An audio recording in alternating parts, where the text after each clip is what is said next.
So, we're going to talk about organisms and relationships. A lot of this section is review. It's review of a lot of the terms in that we have talked about so far. And it's going to introduce a few new things and tie some things together. So, when we talk about this chapter, what we're looking at is how can you describe an organism's relationship in a food web as they occur in the different ecosystems.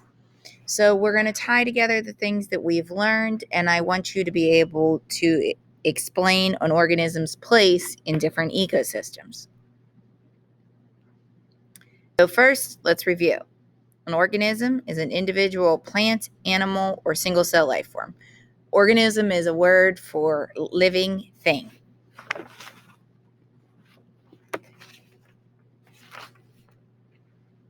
A population is a group of individuals of the same species in the same area. So when we look here, we see a population of zebras.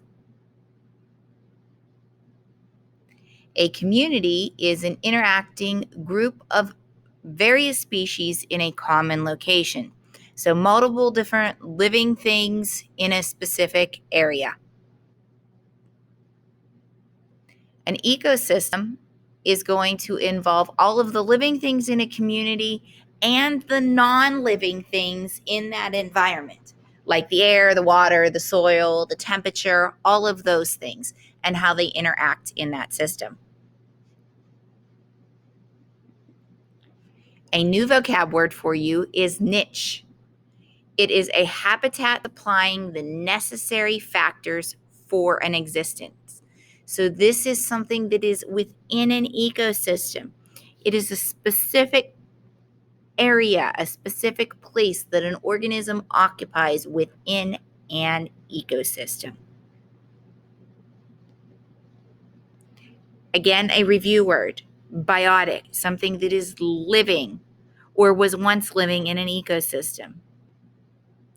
Abiotic, the opposite of biotic, a non-living part of the ecosystem. The air, the water, the temperature, the soil, those non-living things. A producer, a consumer, and a decomposer. Producer is a plant. They make their own food. Those are your autotrophs. Consumers and decomposers are another words for heterotrophs. They have to get their energy from outside sources. Consumers get their energy by eating other things. Decomposers are those organisms that recycle the nutrients into the air, soil, and water. They break it down. They return everything to be used again.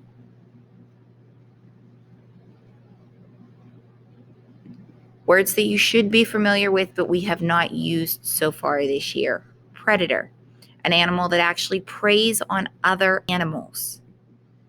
And prey, an animal that is hunted and killed by another animal for food. So in the image you see here, your cheetahs are the predators and the deer is the prey. Two more new words for you: host and parasite. If you look closely at that poor deer, you can see that his ears are just covered in ticks. A host is an animal on which a parasite lives. A parasite is an organism that lives on or in another organism. And while the parasite benefits, it hurts the host. And it like steals nutrients or things like that from the host. It hurts it in some way. So what we see here is we see those ticks. Those are the parasite. The deer is the host. If you see mistletoe up in the tree there, the green stuff you see up in the tree, that is a parasite of the tree. The tree is the host.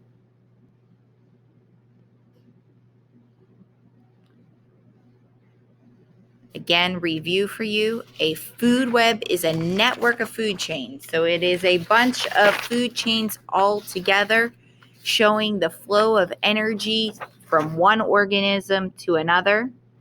There are always multiple pathways.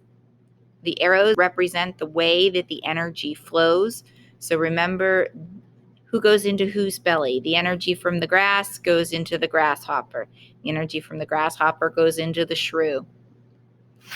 Also remember, just like our energy pyramids that we just finished up with, energy is greatest at the start of the food chain. The higher you go up the food chain, the less energy that is available. Same thing that we just talked about with in our last section was energy pyramids. Energy pyramids are that graphic flow of energy through a community. You should be able to tell me where energy is the lowest and where energy is the highest and where is the population the smallest in an energy pyramid. Remember, look at the pyramid that is there. Energy and population are greatest at the base where it is the biggest, and energy and population are smallest at the top where the pyramid narrows. We can classify our consumers in a couple of different ways. These are all review terms for you.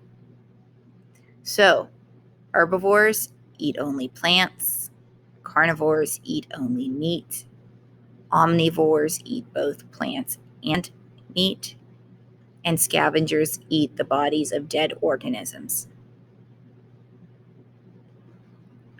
So, now that we've done that, let's take a look at a couple of food webs. Let's look at our marine food web. When we talk about a marine food web, it is an ecosystem that is located in salt water. Anytime we're talking about marine, we mean salt water. In these food webs, algae and plankton are the producers. They are at the base of the food chains. Corals are classified as an animal. Coral is an animal. Inside that hard skeleton are little polyp animals that come out. Remember, coral is an animal. So is an heterotrope or a consumer. It is not a producer. We're going to use this food chain to answer the questions on the next slide. There are 5 questions here that you need to answer the questions to.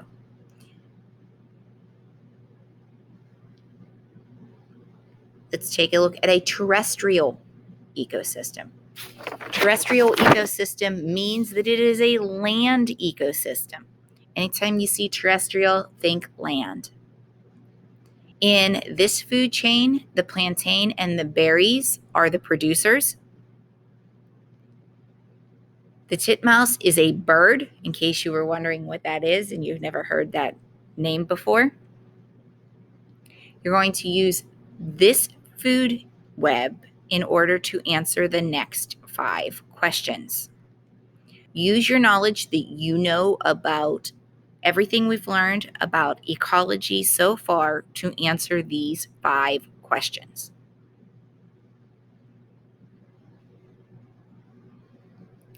And lastly, let's take a look at a freshwater ecosystem. When we talk about a freshwater ecosystem, this would be something like we find in a river, a stream, a pond, a creek, something along those lines. This ecosystem may also include part of the land, because when we talk about this, the land is the base and we have the shores. You're going to use this food web in order to answer the next 5 questions.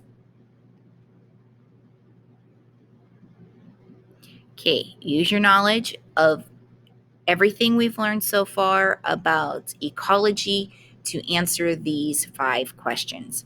When you are done, please submit your notes to me.